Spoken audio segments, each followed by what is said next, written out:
All right, ladies and gentlemen, so the final numbers that we have for Dragon Age the Veilguard is finally here, and we've been talking about the fact that the weekend is going to tell us exactly where the story for this game ends, and we've pretty much seen where the story ends. Now, the game has, unfortunately for the game, only gotten to around 89,418 players on the weekend at the time of filming this video and reading this article, but I went to SteamDB anyway just to make sure, and that's exactly where the number's at, and the number has fallen to about a little under 60,000 players playing the game right now. So the weekend is where it was going to get its biggest bump, and unfortunately for it didn't quite hit that 100K mark that everybody swore was going to happen. Well, let's talk about how this game is not the breakout success that BioWare has been saying it's going to be. Don't let the door hit you on the way out, 'cause I don't want ass prints on my new door.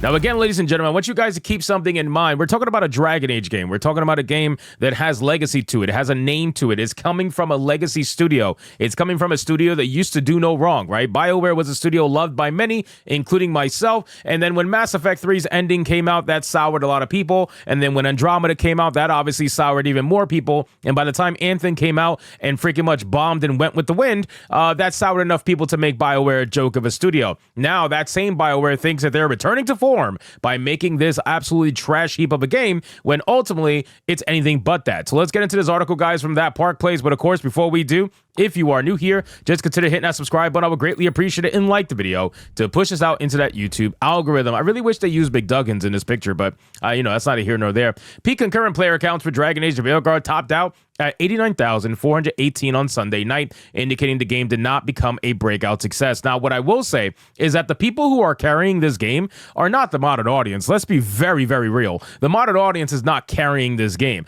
Who's carrying this game is the streamers. The streamers are carrying this game because the people who are streaming this game are ultimately the ones benefiting from this game being out right now. That's why this game has such a high concurrent player count, but not that high of a sale count. We've seen Metaphor ReFantazio have a similar player count and yet announce that they sold double the amount of copies than this particular game. Let's check Game Analytic and see exactly where they're at right now at the time of this filming. So the number has now gone to 479,000 copies sold. Now, I want you to keep in mind that I made a video talking about how this thing was at 570 some odd thousand on Saturday, and it has went down all the way to 420,000. Now it has bumped up to 479,000, but ultimately it's less than what the initial estimates were. This game is not doing that well, especially on Steam. It's just not doing that well. Hopefully, it sold enough copies on console to get it to the million copies sold. I'm sure it's only going to be a matter of time before the game hits a million copies, because my estimate since the beginning was that it was going to be 1 to 2 million copies by the end of the year. That's what I was thinking this game was going to hit the entire time, but it seems like it's struggling a little bit. And also, the average playtime has gone up, so people are playing the game a little bit more now, and it's interesting. The copies sold in the last 7 days are vastly different from the copies sold actually, which means to me that the copies here, the discrepancy you're seeing, about 110, 120,000 discrepancies, that has to be from free copies, review copies, has to be pre-orders, right? So the difference, you got 120,000 copies of pre-orders, free copies, review copies. It's a big discrepancy. 120,000, that's huge. So let's go back to the article and let's read what it got to say. Ahead of the game's release, EA CEO Andrew Wilson, which we talked about, Andrew Wilson, and how apparently he thinks that this game was going to be a breakout success and it was going to be a massive hit for BioWare, and it was going to be a return to form, and it's going to be just like Inquisition, which sold 12 million copies in its lifetime. Yeah, clearly, that's not exactly happening. You're gonna have to put this game on sale for like $9.99 to make that anywhere close to being possible. But anyway, he said that he told investors claiming it had breakout potential, but based on these peak concurrent player counts, that did not appear to be the case. Wilson said, "I certainly think Veilguard has breakout potential. Again, 10 years ago, Dragon Age Inquisition won Game of the Year. Winning Game of the Year means nothing. I want you guys to understand that. Winning Game of the Year means nothing to anybody. All it is a circle jerk of journalists and developers that choose what they want Game of the Year to be and the message for the year to be. This game, Veilguard, is most likely going to win Game of the Year. I'm telling you right now, that's a high probability simply because it has the right messaging. Game of the Year is about the message they can send to gamers, not about the actual game itself. Then it says that and was very strong performer for us in the conduct of our business. This is entertainment, and so much while much of our business has moved to live service moment to moment, deliver innovation and creativity for a deeply engaged community over the course of time. This opportunity to bring in incredibly high quality, creative storytelling set an amazing role, rich characters living out these stories. You're able to capture that moment in entertainment. Success almost certainly follows. Yeah, good luck with that.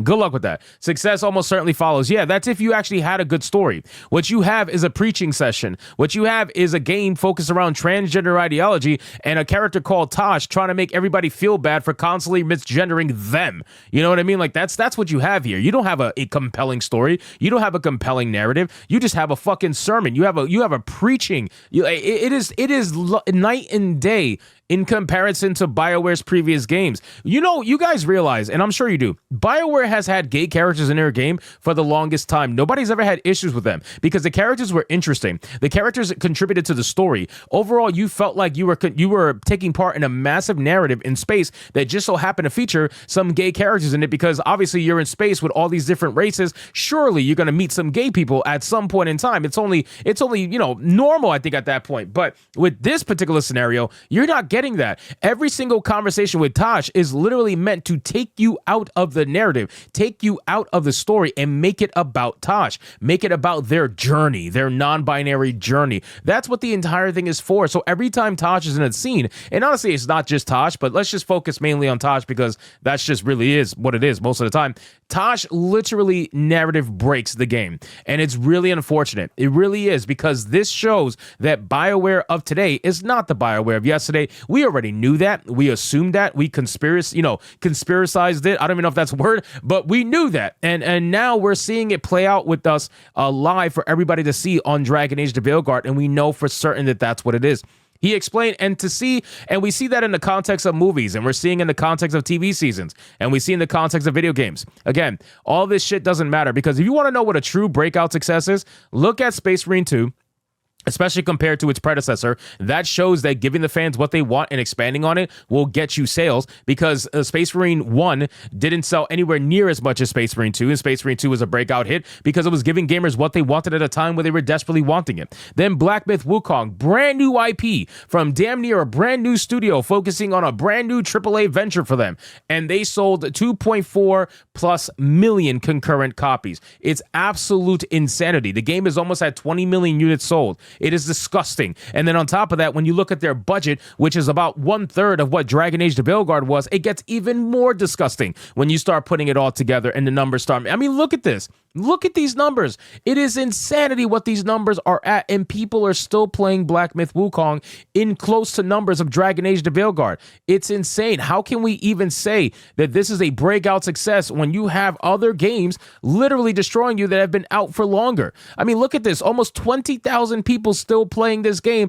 with a 24-hour peak of almost 100,000 players, where Dragon Age: The Veilguard doesn't have that. It has the higher players right now, obviously, because it's a new game, but it doesn't even have the 24-hour peak. It's disgusting. It is disgusting. This game is absolutely getting trashed by every game that gives gamers what they actually want, and they're trying to pretend like they're a big hit because of it. You guys are the Special Olympics, compared to everybody else, and you're trying to pretend as if you're doing anything awesome. So anyway, guys, thank you so much for watching this video. Hope you did enjoy it. If you did, consider leaving me a subscribe. I would greatly appreciate it. Don't forget to like the video, comment, let me know what you thought, and I'll see you guys on the next one. Hypnotic out.